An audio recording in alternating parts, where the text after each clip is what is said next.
How pleased are you to be here as a group and play the Test cricket back in England after this long wait? Yeah, I mean, as a group, I think it's such a huge honour and a privilege. I think to get the opportunity.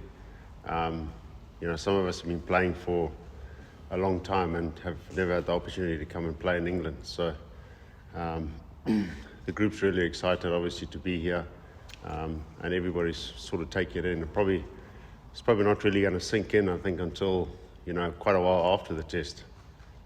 So just trying to enjoy every moment of it. All that being said, is it important for you to sort of relay the message in the dressing room that you played the ball, not the occasion this week? Yeah, no, certainly, and I think it's a lot of the chat has been around trying to stay focused on just the basics, just the principles, and not worrying too much about the outside noise, I suppose, with the crowd and, like you say, with the occasion. Have you got a team for us to show? A team? No, unfortunately not yet. We're still trying to decide on a couple of options, so not yet. Craig, how is that going to play at Trent Bridge? What do you know of the conditions and the ground already? I think we've obviously got Gary Ballance with us, and he's got a lot of knowledge, I think, of this ground. Charles Langerfeldt, I think, has also played in English conditions as well, and also played at Trent Bridge. So we've got a lot of information, I think, of the ground, and I think that's, we've got the right personnel to obviously give us that info. Any communication with Brendan Taylor? Obviously 3 years here, very well known in Zimbabwe cricket circles, and much loved at Knox as well. Yeah, no, definitely. A lot of chats with Brendan, I think, before we actually came over. So those have been good, and it's been nice to be able to have those options and those people to turn to get the knowledge that we need. Yeah, and the three players that are in your squad, obviously Nick Welch and Blessing Ervine and Ben Cohen as well, players who've got experience of playing in England. What sort of benefit can they bring? Yeah, I think those guys, having played here before, I think they obviously just share their experiences, I guess, and their insights, I think, just within a relaxed sort of chat within the group. So it's also really nice to have guys within our group that have played in these conditions as well. Thank you. Yes, sir. You mentioned Gary Ballance. So what's he able to bring in as a batting coach? Does he seem in good spirits after what might be start as a difficult couple of years for him, doesn't he? Yeah, I think Gary's Gary, down to earth, just gets on with it, and I think what he brings to our group, I think it's just a lot of clarity.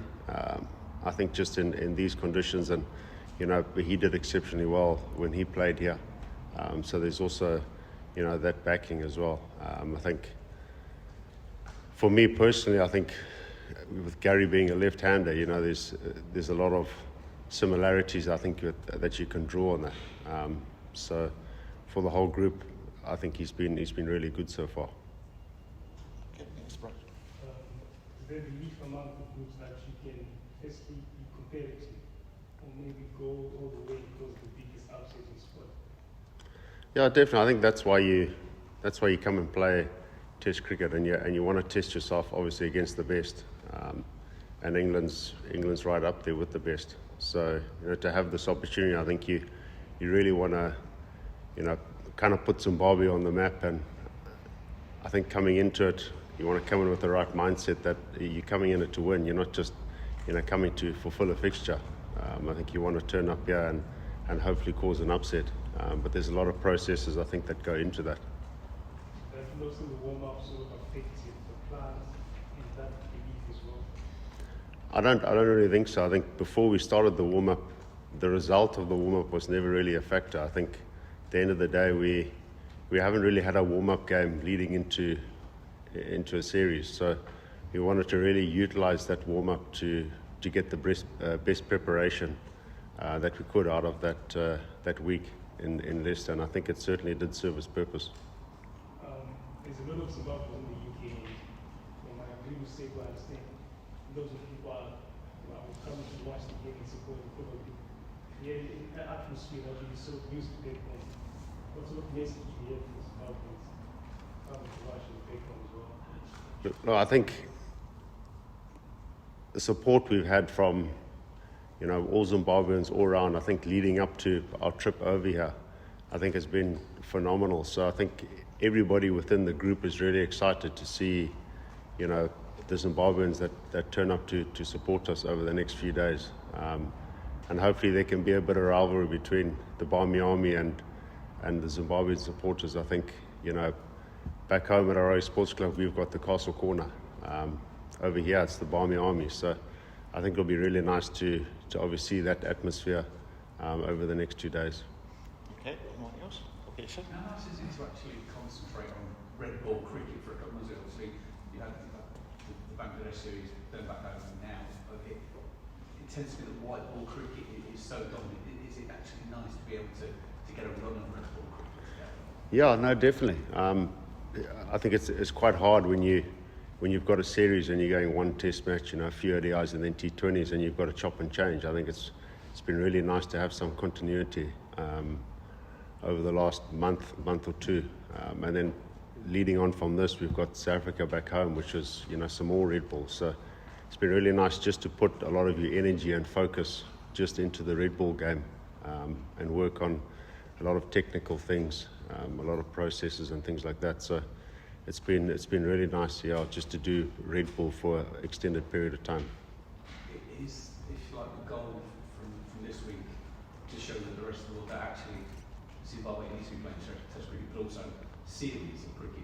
It's nice to come to England, but for one game, is the goal to say actually we're worthy of getting a 2-3 match series going forward? Yeah, definitely, and I think it's the only way you can really put yourself out there and test yourself. I think we've got a great test calendar this year, something that we haven't had for a long time. And I think test cricket is, especially for us, I think that's the pinnacle. That's when you're going to get tested the most. So to have those opportunities and really test yourself against England, we'll have South Africa, we'll have New Zealand, and hopefully that as a whole, improves you as a cricketer as well. And then as a team, I think what you're looking for is to try and get a few results from that, so that you can prove to the world that you do belong in that category, with some of the other test-playing nations.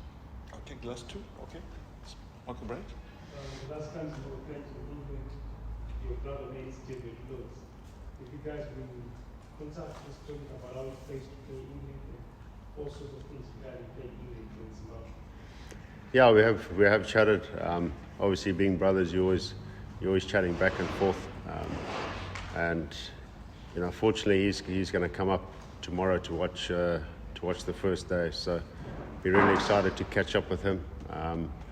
But we've got lots of personnel that we've been able to draw information from and stuff like that. So I haven't really spoken too much to him about the cricket side of things, but just more around the catch up tomorrow. Living so far apart, I guess you want to make the most of the opportunities when you do. So fortunately, being here in England, I think that'll be an opportunity I won't pass. Okay, all right. Thank you very much, James. Thank you. Thank you, ladies.